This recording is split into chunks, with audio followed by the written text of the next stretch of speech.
Mga kabayan, ang US ay gusto pang dagdagan ng isang battery ang mid-range capability or Typhoon missile system dito sa Pilipinas. Ang bawat battery ng mid-range capability or Typhoon missile system ay composed of 4 launchers, battery operation center vehicle, and various supporting logistics vehicles. Ang bawat 4 launchers nito ay may Mark 41 vertical launching system na nakalagay sa container truck.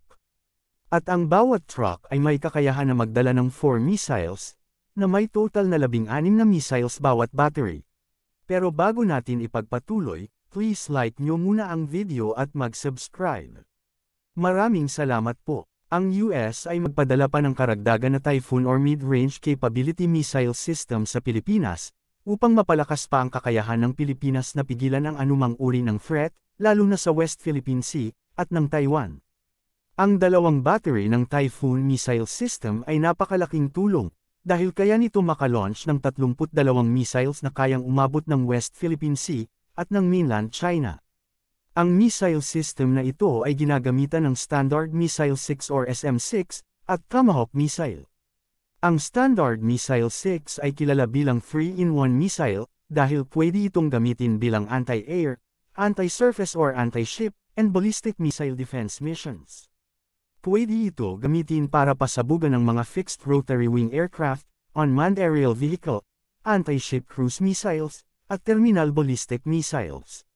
Pwede din ito ikabit sa mga jet fighters para gawing air-to-air missile, or ilagay sa mga warship.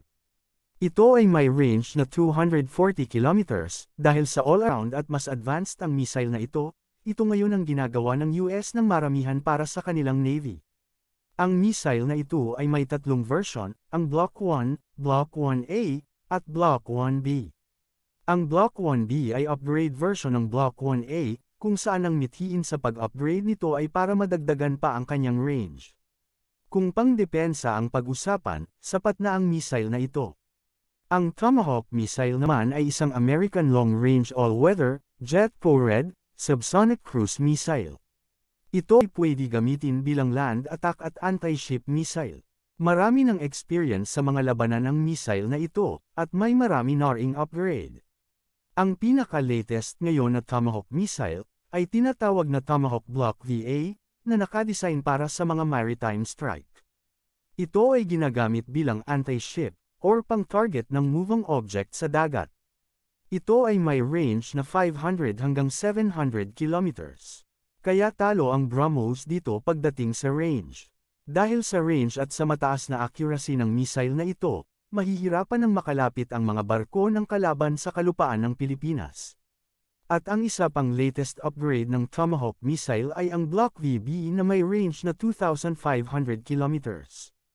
Ito ay mayroong tinatawag na Joint Multi-Effects Warhead, or JMEW.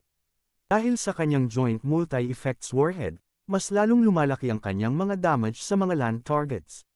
Kaya kung may darating pang isang Typhoon missile system, talagang napakalaking tulong para pasabugan ang mga naval base, radar station, airfield at mga military facilities ng kalaban. Dahil sa all-around at galing ng missile system na ito, hindi masisi ang China kung bakit sila'y nababahala na manatili ito sa Pilipinas.